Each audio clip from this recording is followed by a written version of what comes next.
Neemias 3, verso 1. Então o sumo sacerdote e os outros sacerdotes reconstruíram as muralhas, até à torre dos 100 e à torre de Anaiel.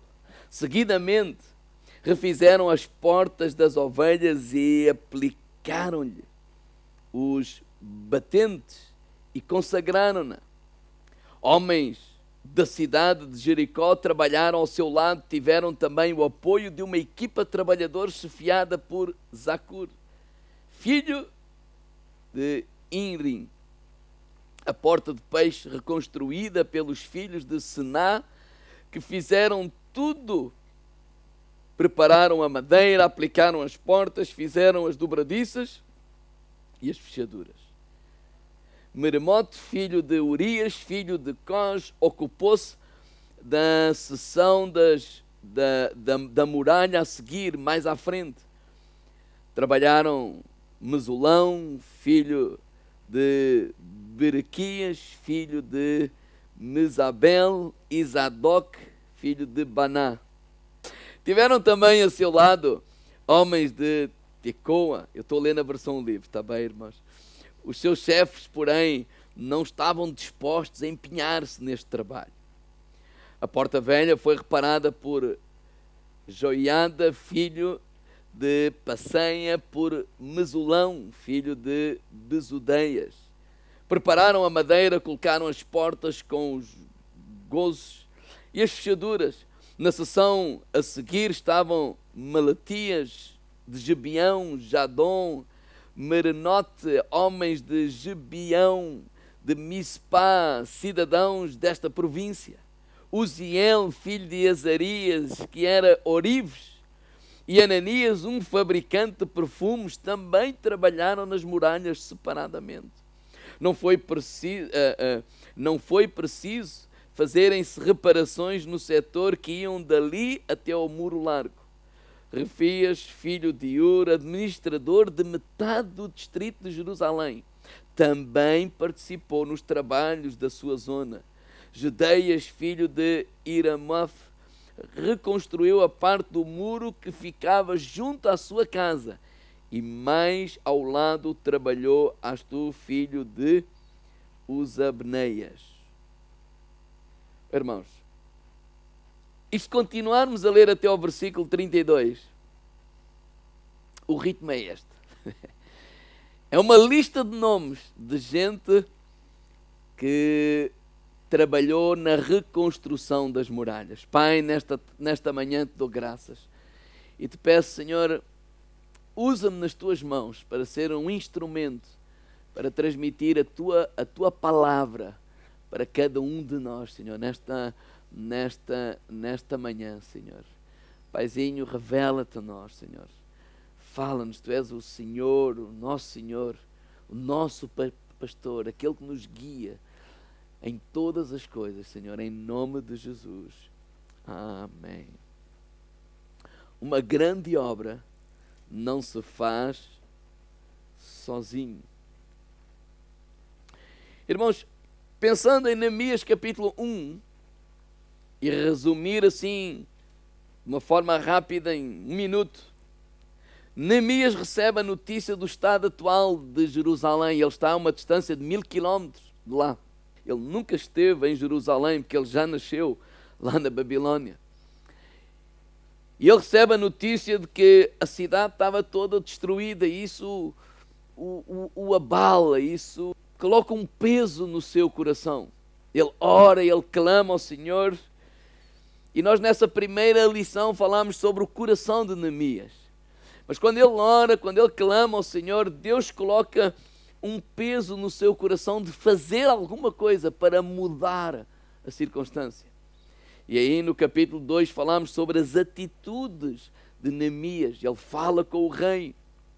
E a semana passada o rei lhe dá autorização, etc. E ele vai até a cidade de Jerusalém. E a semana passada falámos sobre a igreja que Deus usa, porque ele volta à cidade e ele olha para o estado atual da cidade e ele tem algumas atitudes, e nós falamos e aprendemos alguma coisa a semana passada. E agora o capítulo 3, ele coloca mãos à obra, ou mãos ao trabalho, e eles começam a reconstruir as muralhas.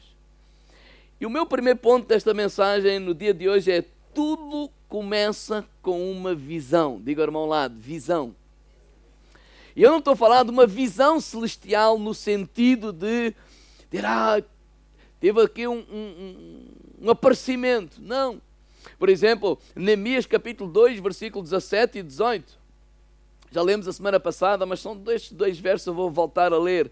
Diz que depois de ele ter estado a olhar pela cidade, ele chama os seus irmãos e ele diz assim: olha, sabem muito bem a miséria em que se encontra esta cidade, toda em ruínas, com as suas portas queimadas. Vamos reconstruir as muralhas de Jerusalém e sair deste opróbrio em que nos encontramos. E prosseguiu falando-lhes do desejo que Deus tinha dado, da conversa que tiveram com o soberano da Pérsia e dos planos com os quais eles tinham concordado, e a sua resposta foi unânime: ótimo, vamos reconstruir a muralha e metemos mãos à obra.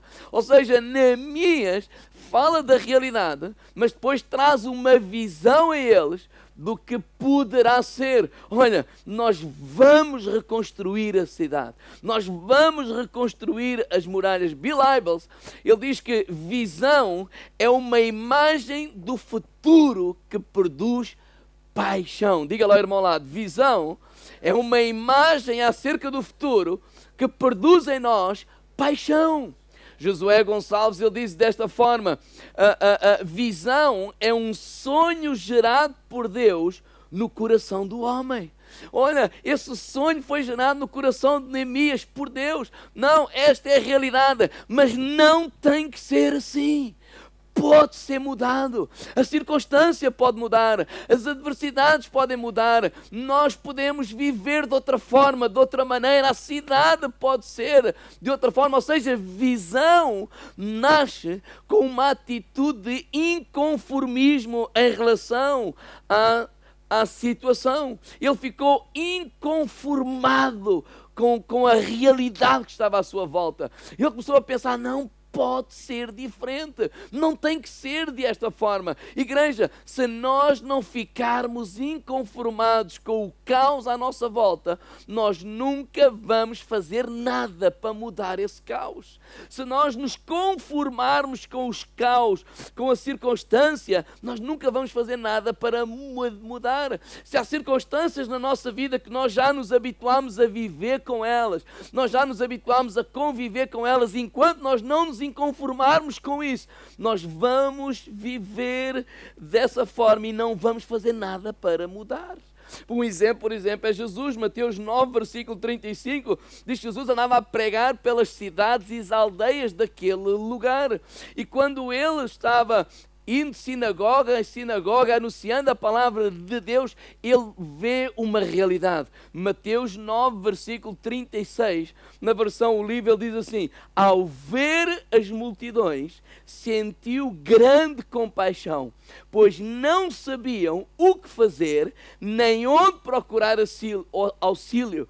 Eram como ovelhas sem pastor. Ele olha e ele vê as pessoas tipo perdidas, não sabem o que fazer, nem onde procurar auxílio. Era como ovelhas sem pastor. Então este é o caos, esta é a realidade que está à sua volta. Agora, quando Jesus olha para esta realidade, ele não se conformou com a realidade, ele teve esta visão do futuro. Isto pode ser diferente, não tem que ser assim. Esta circunstância pode-se alterar. E essa força motivadora que nos leva a fazer alguma coisa para alterar, aqui nós vimos que é a compaixão. Visão é uma imagem do futuro que produz paixão. E a força motivadora dessa paixão é a compaixão. Ele olha e ele se compadece com as pessoas à sua volta. Então, se continuarmos a ler o capítulo 10 de Mateus, e ainda o capítulo 9, o versículo 37, ele toma uma atitude. Ele chama os seus discípulos e diz: olha, vamos orar a Deus que mande mais trabalhadores para esta seara. A seara está pronta, mas precisamos de mais trabalhadores. Primeira decisão que ele toma. Segunda decisão que ele toma. Ele chama 12 homens, os seus 12 discípulos, e dá-lhes autoridade. Delega-lhes responsabilidade, autoridade, e diz: olha, agora vão e pregam o Evangelho, expulsem os demónios, curem os enfermos. Ou seja, ele vê a situação, mas ele olha e diz: não, isto pode ser diferente. Então, se pode ser diferente, ele mete as mãos à obra e faz alguma coisa para mudar a circunstância à sua volta. E a minha pergunta é: qual é o caos à tua volta? O que é que está um caos na tua vida hoje? Porque é importante nós não nos conformarmos. Às vezes nas coisas mais pequenas. Por exemplo, ao falar com a irmã Estrela, estava-me a lembrar, por exemplo, de uma vez que ela disse que andava ali com uma dor, com uma circunstância e tal, e aquilo andava-lhe a moer já não sei quanto tempo, ia moer.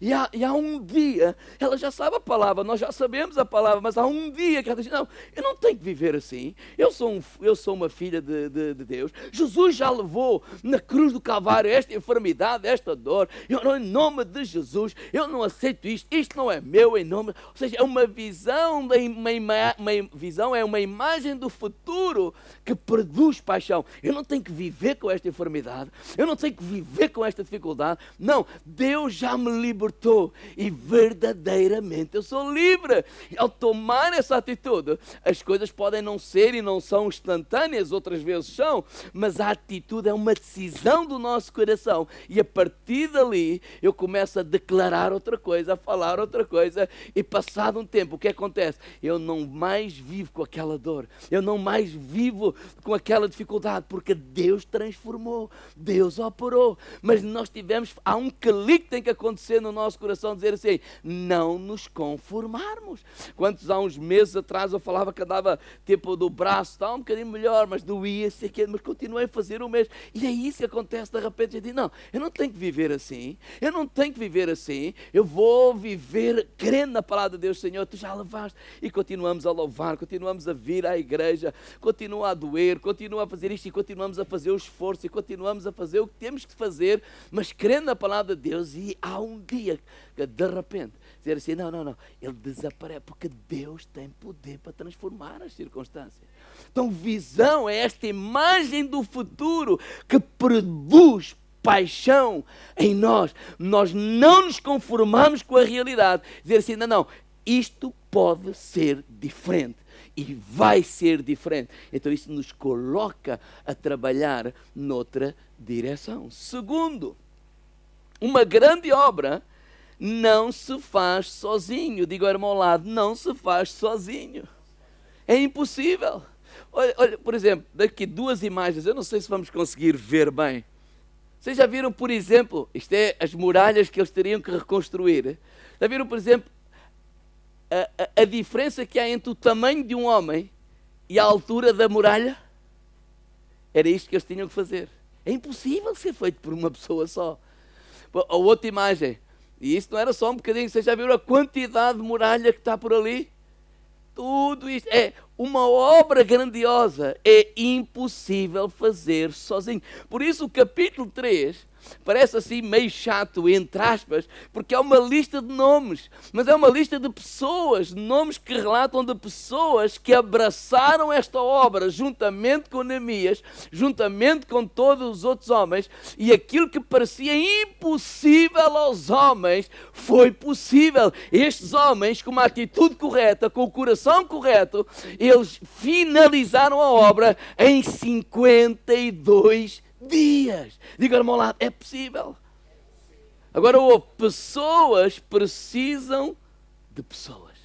Diga ao irmão lá: pessoas precisam de pessoas. Pessoas precisam de Deus, claro, mas pessoas precisam de pessoas. Outro pensamento é: o número 1 é um número muito pequeno para fazer alguma coisa de grande. 1 é um número pequeno. Neemias sabia disso. Temos uma obra grandiosa. Ela é maior que nós mesmos. E é impossível ela acontecer sozinhos. Deus precisa de todos. Neemias contou com todos. Diga ao irmão lá, Deus precisa de todos. A obra que está à nossa frente de conquistarmos esta cidade não é uma obra para ser feita por uma pessoa, é uma obra que precisa de todos. Todos. Por isso em 1 Coríntios capítulo 12, quando o apóstolo Paulo fala sobre a igreja, corpo de Cristo, ele dá traz este pensamento que nós somos, a igreja é como o corpo, não é? Que tem vários membros, cada membro tem a sua função, e quando todos os membros trabalham dentro da função que lhes é exigida ou responsabilidade para executar para aquele membro, todo o corpo vai funcionar bem. Ele nos ensina nessa passagem, 1 Coríntios 12, que nenhum membro é mais importante do que o outro, nenhum membro é melhor do que o outro, todos são igualmente importantes. Ele diz ainda nessa passagem que aquele que parece ser o menor, não é, ou menos honroso, ele é tão importante como o outro que parece ser o maior. Ou seja, é esta mentalidade que todos somos importantes e todos somos precisos para que a obra de Deus ela possa acontecer aqui neste lugar. Provérbios 18, 21 diz assim: o individualista que faz tudo sempre sozinho é um egoísta, recusa toda a espécie de conselhos. Não existe problemas que não possam ser resolvidos juntos, mas sozinhos nós só poderemos resolver alguns. Então, todos somos importantes. Agora, em terceiro lugar, uma grande obra é preciso grandes corações. Diga ao meu lado, grandes corações. Grande obra, grandes corações. Por que eu estou a dizer isto? Neemias colocou cada um no seu lugar. Neemias, ele era o líder. Ele liderou esta obra. E temos aqui em Neemias 3 uma lista imensa de homens, uma lista imensa de pessoas. Uns eram pessoas mais simples, outros eram pessoas com mais responsabilidade nas suas cidades, outros eram administradores de lugares inteiros, mas todos eles se predispuseram, com a liderança de Neemias, a contribuir para o avanço daquela obra. Ou seja, os seus corações estavam disponíveis, os seus corações estavam humildes para servir. Ou seja, a obra era mais importante do que a nossa vontade, a obra é mais importante do que o nosso eu, do que qualquer coisa à nossa volta. Então quando a obra é mais importante do que todas essas coisas, nós temos esta capacidade de servir. Por isso é que governadores, pessoas que tinham grandes responsabilidades, juntaram-se a pessoas que tinham menos responsabilidades lá na sua vida, pessoas se calhar mais sábias, entre aspas, que tinham mais este ou aquele talento, juntaram-se a outras pessoas, menos isto ou menos aquilo, ou seja, às vezes mais importante, menos importante. Isso não era nada importante, o importante era estarmos juntos, com um coração de servir, para erguer estas muralhas. Ou seja, para erguer estas muralhas. É como que o governador chegou ao pé de Neemias: olha, Neemias, o que é preciso fazer? E ele diz: olha, é preciso carregar este balde daqui para ali. Então esse governador carrega o balde daqui para ali. E como é que nós temos um coração para servir e carregar o balde? Quando nós temos esta visão, não da tarefa, mas da obra. O importante não é a tarefa é importante, mas a obra, ela só é realizada quando tarefas que parecem menos importantes, mas todas elas são realizadas pelo A, pelo B, pelo C, pelo D, juntos realizam essa grande obra que Deus tinha para eles fazer. A obra é muito mais importante que a tarefa. E isso tem a ver com a atitude do nosso coração, porque as tarefas são realizadas por pessoas. As pessoas têm as suas emoções, os seus sentimentos, os seus sonhos, isto, aquilo. E quando nós colocamos a obra acima de qualquer tarefa, então não vai haver comparação.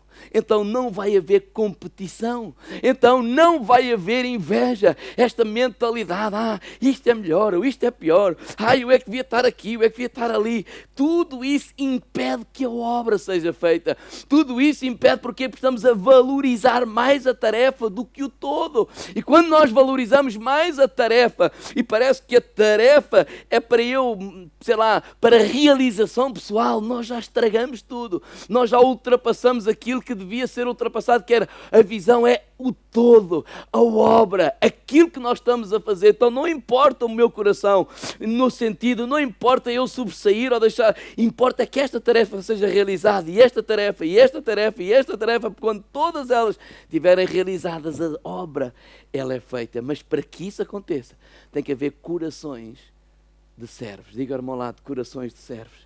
A tua grandeza está diretamente ligada à tua capacidade de servir. A nossa grandeza está diretamente ligada à nossa capacidade de servir. E Jesus ensinou isso aos seus discípulos. Em Lucas, no capítulo 22, versículo 24, houve ali uma contenda entre eles. Quem é que devia de ser o maior, ou parece o maior?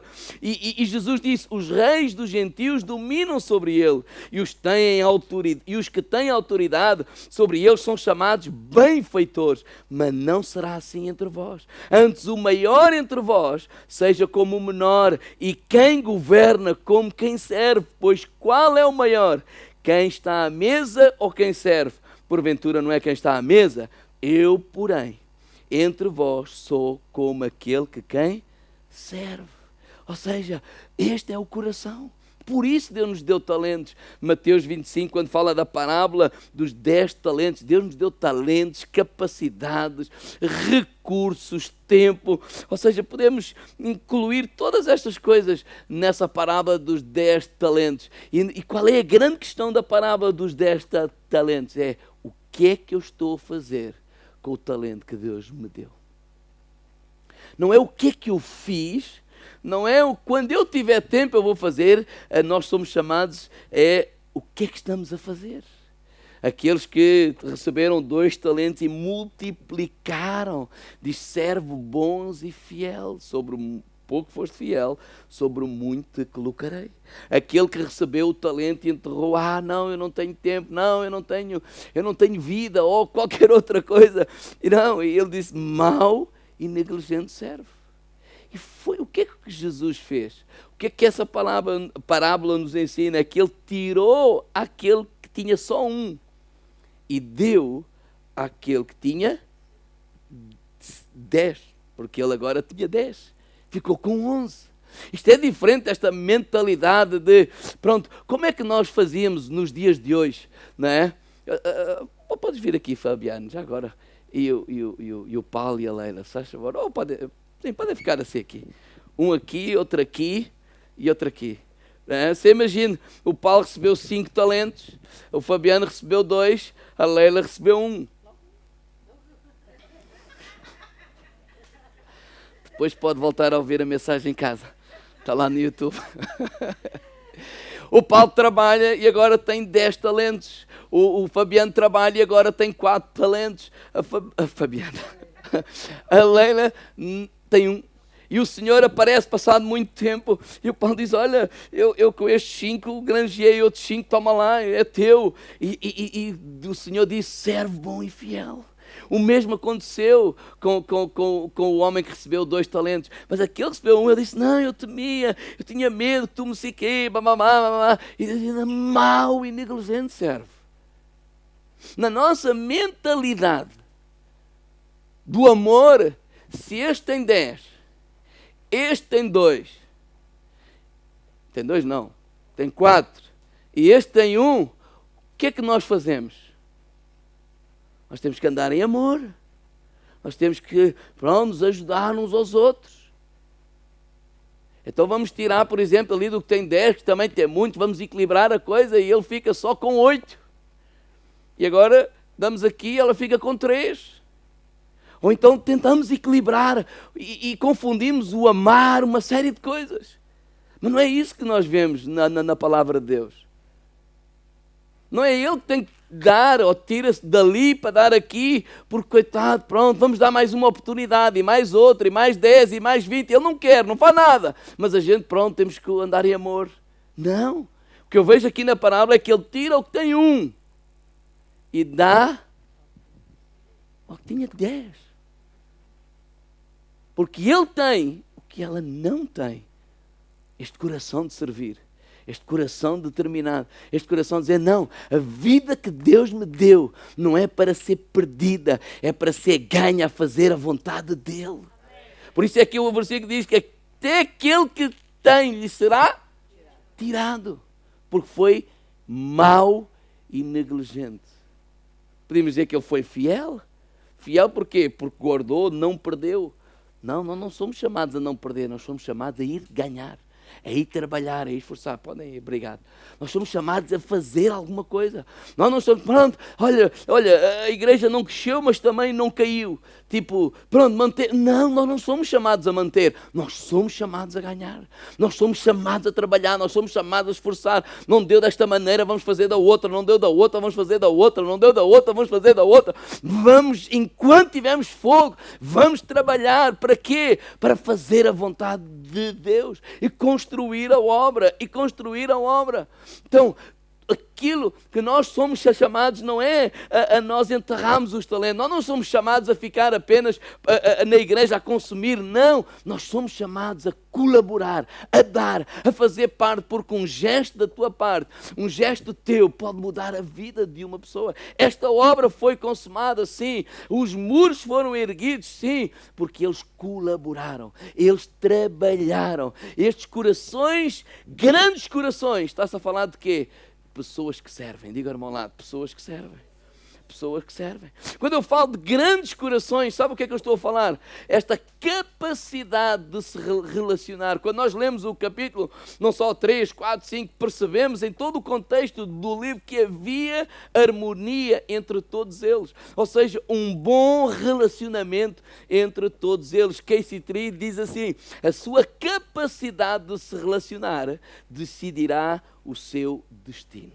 Ou seja, os relacionamentos capacitam-nos a funcionar como corpo de Cristo e a cumprir o nosso destino. Então, nós vimos que isso aconteceu com Jesus. Ele não só tinha discípulos, ele tinha amigos. Ele criou amizade entre eles. Oh, irmãos, nós vemos isso com Paulo, quando nós agora há 2 semanas lemos Atos 20, ele termina a despedir-se da igreja de Éfeso, dos irmãos em Éfeso, dos pastores em Éfeso, dos líderes em Éfeso. Eles abraçam-se, eles choram porque eles se amavam. Ou seja, não era importante só a tarefa. Onde queres chegar, irmãos? Relacionamento é tão importante como executar as tarefas. Esta mentalidade de dizer, não, toma, aqui o que interessa mesmo é a tarefa. Não. O relacionarmos é tão importante como a tarefa. Ou seja, se por um lado nós temos a tarefa, é uma perna, o outro lado é o relacionamento, é outra perna. Se nós andarmos ao pé coxinho, nós não vamos chegar longe. Mas se tivermos as duas pernas, relacionamento e tarefa, nós vamos caminhar mais longe. Não é só importante fazer coisas, é importante nós nos amarmos, é importante nós cuidarmos do nosso relacionamento, é importante nós nos relacionarmos bem uns com os outros. E eu vejo isso aqui na palavra de Deus. Neemias estava preocupado não apenas com o que eles faziam, Neemias estava preocupado que eles estivessem todos bem, que se estivessem bem, que tivessem... E o que é que a Bíblia diz? Onde há união, Deus derrama a sua bênção. E unidade não é apenas unidade a fazer a obra, é unidade de coração, a nos respeitarmos, a nos amarmos, a nos valorizarmos, a cuidarmos uns dos outros, para que Deus possa abençoar esta obra que nós estamos a fazer.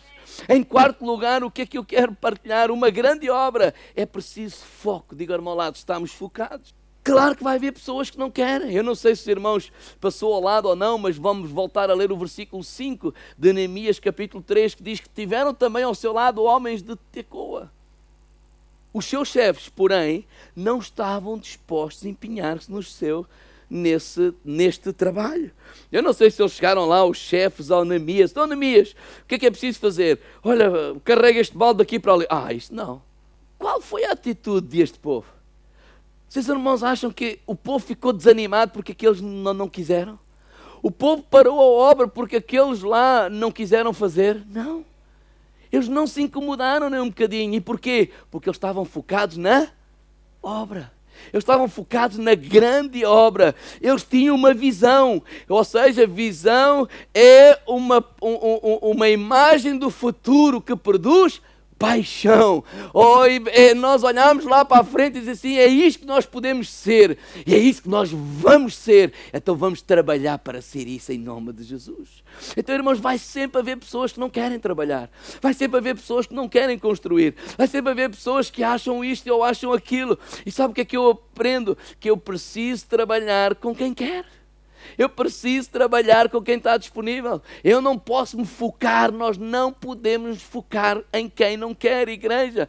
Vai sempre haver maus exemplos. Às vezes na igreja no mundo, vai sempre haver maus exemplos, vai sempre haver pecado, vai sempre haver circunstâncias negativas, vai sempre haver pessoas que vão criticar porque pregamos o Evangelho, mas nós não devemos estar focados em nada disso, mas focados na obra que Deus nos mandou fazer em nome de Jesus. E não vamos parar essa obra porque o A, o B, o C, o D não quiseram, até porque este exemplo que acabámos de dar, aqui o primeiro, ele não foi julgado pela atitude do último, ele foi julgado pela sua atitude, ele foi julgado pelo seu coração, ele foi julgado pela sua obediência. Os três ficaram a cuidar das mesmas coisas do Senhor, mas estes dois primeiros foram julgados por o que eles fizeram e não pelo que os outros fizeram. Mas se eles estivessem ali a olhar, não, mas ele não quer, assim eu também, não. A obra que nós estamos a fazer é muito mais importante. Então o foco não é com quem não faz, o foco não é criticar quem não quer, o foco é este, irmãos, darmos graças e honrar quem quer e darmos as mãos a eles e juntos vamos fazer a sua obra. 1 Coríntios 15 diz assim, irmãos, assim, meus queridos irmãos, sejam firmes e constantes, trabalhando com entusiasmo na obra do Senhor, pois saibam que nada do que fizerem para Deus será em vão. Vamos valorizar quem está ao nosso lado. Diga ao meu lado, vamos valorizar. Vamos valorizar aqueles que estão connosco como igreja. Vamos honrar aqueles que Deus nos deu e que estão connosco e parar de reclamar com quem não quer. Porque a verdade é que juntos eles realizaram a obra. Irmãos, para terminar, deixe-me só dizer mais duas coisas. Qual é o nosso maior capital como igreja? O que é que nós temos de mais importante? Não é o dinheiro, não é os equipamentos, não é a estrutura. Irmãos, podemos não ter o dinheiro que necessitamos, podemos não ter os equipamentos que necessitamos, podemos não ter a estrutura ainda que necessitamos, mas precisamos só de duas coisas. Diga ao meu lado, fé e trabalho. Diga lá, fé e trabalho. Diga lá outra vez, fé. Fé para quê? Para nós crermos em Deus. Confiarmos em Deus, a obra é maior do que nós mesmos. Quando eu disse, vamos, desde o início, que este homem ora, que este homem jejua, que este homem clama, dizer, Senhor, dá-me graça. Desde o início, do primeiro minuto que ele ouve e diz, não, mas isto pode ser diferente. E Deus começou a gerar nele uma visão acerca do futuro que lhe produziu paixão. E ele disse, e agora? Agora como é que eu vou me libertar do rei? Libertar no sentido, será que ele vai me deixar sair? E ele ora, Senhor, Deus tocou no coração do rei. E agora eu chego lá, como é que eu vou fazer? Esta obra é tão grande. Deus tocou no coração das pessoas. Então precisamos de fé. Fé para crer. Irmãos, o pior inimigo da igreja é a incredulidade. Marcos capítulo 6, verso 5 diz que ali onde Jesus estava, naquele lugar, ele não pôde fazer obras maravilhosas. O Rei dos Reis, o Senhor dos Senhores, aquele que é todo poderoso, a Bíblia diz claramente que ele não pôde. E explica-nos porquê. Porque estava admirado com a incredulidade daquela gente. A incredulidade impede a manifestação do poder de Deus. A incredulidade impede Deus operar milagres na nossa vida. A incredulidade impede o mover de Deus. Incredulidade é nós pomos na nossa cabeça: eu não tenho isto. Se eu tivesse isto. Se nós tivermos mais dinheiro. Se nós tivéssemos as pessoas. Irmão, nós não precisamos de nada disso. Nós precisamos de confiar em Deus, crer em Deus. Porque se Deus pode trazer o dinheiro que necessitamos, Deus pode trazer as pessoas que necessitamos, Deus vai nos ajudar a ter a estrutura que necessitamos. Em primeiro lugar, não precisamos de nada dessas coisas. Precisamos de confiar em Deus, de crer em Deus, de depender de Deus, de crer que Deus é maior do que qualquer circunstância que possa estar à nossa volta. Deus é maior. Fé, diga ao irmão ao lado, fé e trabalho. Trabalho é simples, é arregaçar as mangas e vamos trabalhar. Nós não precisamos começar com toda esta estrutura, graças a Deus. Nós podemos começar com uma viola e a tocar e a louvar ao Senhor. É assim que se começa. Pastor, não sei tocar viola, precisamos bater palmas. Não precisamos ter viola, nós não precisamos de nada. Precisamos é trabalhar. Diga ao irmão lá, trabalhar. Por isso Jesus disse aos discípulos: olha, peçam a Deus o quê? Trabalhadores. Peçam a Deus o quê? Trabalhadores. Gente com coração disposto a trabalhar. Gente, por exemplo, que pessoas chegaram ali, que eram os administradores, vamos pôr isto assim no português, não é? De 2022, eu dizia 2021, já lá vai, não é? Nos dias de hoje, ele pode ser engenheiro, mas chega à igreja e diz: o que é preciso fazer? Levar o balde daqui para ali. Pois eis-me aqui. Ele pode ser uma dona de casa, o que é preciso fazer? Levar o balde daqui para ali. Eis-me aqui. Somos de trabalhadores. Gente que abraça a obra. Gente que olha, a obra é mais importante do que eu. A obra é mais importante que a tarefa, porque a minha tarefa junto com a tua tarefa, a obra é realizada e Deus é glorificado. Irmãos, nós estamos envolvidos numa grande obra. Não te deixes o diabo mentir acerca disto. Neemias capítulo 4, 5, por aí fora, eles tiveram oposição e eles começaram a tentar desviar o foco. E Neemias disse: não. A obra que nós estamos a realizar é importante demais para nós alargarmos. Não temos tempo para essas coisas. Nós temos de trabalhar. Fé e trabalho, diga ao irmão lado, fé e trabalho. Fé em Deus. A fé não se concentra do que nós não temos. A fé concentra-se e confia em Deus, que é a fonte de todas as coisas. Enquanto nós nos concentramos do que não temos, nós nunca vamos sair da cepa torta. Enquanto nós nos concentramos do que não temos, nós nunca vamos mudar a realidade à nossa volta. Não é importante o que não tens, não é importante o que eu não tenho. O que eu preciso é confiar em Deus, crer em Deus, porque Deus pode alterar tudo isso. Ele é maior. Seja no que for. A gente não se pode concentrar: nesta cidade não há emprego. Qual não há? Então morremos todos. Não. Vamos trabalhar. Eu posso não saber onde é que há, mas vai haver. Uma hora cá eu vou ter que ter. Quando digo eu vou ter que ter, eu confio em Deus.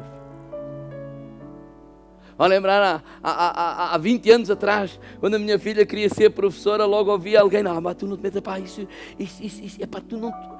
O pastor diga a ela que não, porque isso é uma desgraça. E tem que ir para aquilo. Não. E depois não há trabalho, já não está. Não.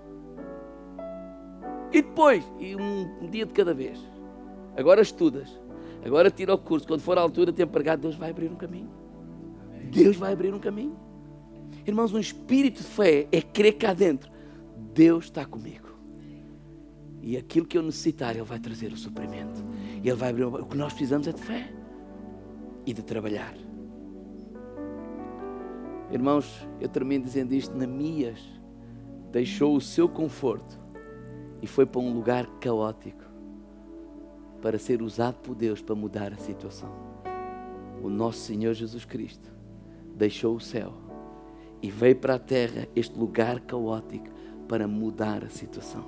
Ele tornou-se homem, sofreu dores no seu corpo por causa deste mundo caótico. por causa do pecado. Jesus iniciou esta grande obra. Ele veio restaurar a humanidade. Ele veio ser a causa da nossa salvação. Ele veio nos reconciliar com Deus. Ele comeu com os pecadores. Foi perseguido. Ele foi maltratado. Ele escolheu 12 discípulos improváveis dos homens. E ele veio para fazer a vontade do Pai. E ele deu início à igreja. E quando ele ressuscitou, ele disse àqueles que o seguiam, muitos se envolveram nesta obra. Pescadores, cobrador de impostos, médicos, pecadores, oribes, mulheres. Muitos deles disseram, eis-me aqui, Senhor. E quando ele ressuscitou, ele disse, eu estarei convosco até ao fim dos tempos. Por isso não tenham medo. Não tenham medo das aflições, não tenham medo das perseguições, não tenham medo das adversidades desta vida. Eu estarei convosco. Igreja, nós estamos aqui para continuar a obra do nosso Senhor Jesus Cristo até Ele voltar. Nós não estamos aqui por causa do CCVA. E com todo o respeito temos de ter um nome, claro que sim. Somos Centro Cristão Vida Abundante aqui na Figueira e glória a Deus por isso. Mas nós não estamos aqui para construir o nome do CCVA. Nós não estamos aqui para construir o meu nome. Eu vou passar, vocês vão passar. Como outros irmãos que nós tivemos a graça de os conhecer, que convivemos com eles, que andamos com eles, que eles chegaram primeiro e abraçaram essa obra e trouxeram e fizeram e abençoaram, até que passaram o bastão a nós e continuaram connosco a nos ajudar, a impulsionar, e agora já partiram para o Pai e agora continuamos nós. Isso vai acontecer connosco também. Outros vão levantar, nós vamos lhes ensinar, impulsionar, passar o bastão, vamos seguir para a eternidade e a obra continua até Cristo voltar. Até Cristo voltar. Então nós somos chamados a colocar mãos a esta obra. Cristianismo não é nós olharmos para a palavra de Deus e olharmos com este sentimento de o que é que eu posso encontrar aqui para me ajudar? Não, Jesus já fez tudo por nós. E agora dizer, eu vou abraçar esta obra. Eu agora compreendo que há um propósito para a minha vida. E o propósito é ser um canal de bênção para que outras pessoas possam conhecer Jesus, para que outras pessoas possam ser salvas, para que outras pessoas possam ser ajudadas. É por isso que nós estamos aqui. É por isso que nós tocamos, é por isso que nós oramos, é por isso que nós limpamos a igreja, é por isso que nós fazemos coisas na igreja que às vezes nem fazemos em casa. É por isso que nós nos sacrificamos, é por isso que nós tentamos nos humilhar para quê? Para lidarmos uns com os outros. Somos pessoas diferentes, personalidades diferentes, maneiras de pensar diferentes, mas dizer, não, as nossas diferenças, elas têm que ser ultrapassadas, porque a obra que nós estamos envolvidos é muito maior do que as nossas diferenças. Então vamos nos amar, então vamos nos perdoar, então vamos nos ajudar, então vamos nos suportar, sim, vamos caminhar juntos, que há uma obra que precisa ser feita, e quanto melhor ela for feita, mais gente vai encontrar Jesus, mais gente vai ser abençoada, mais gente vai ser tocada, mais gente vai ser transformada. Deus precisa de ti e de mim para continuarmos esta grande obra.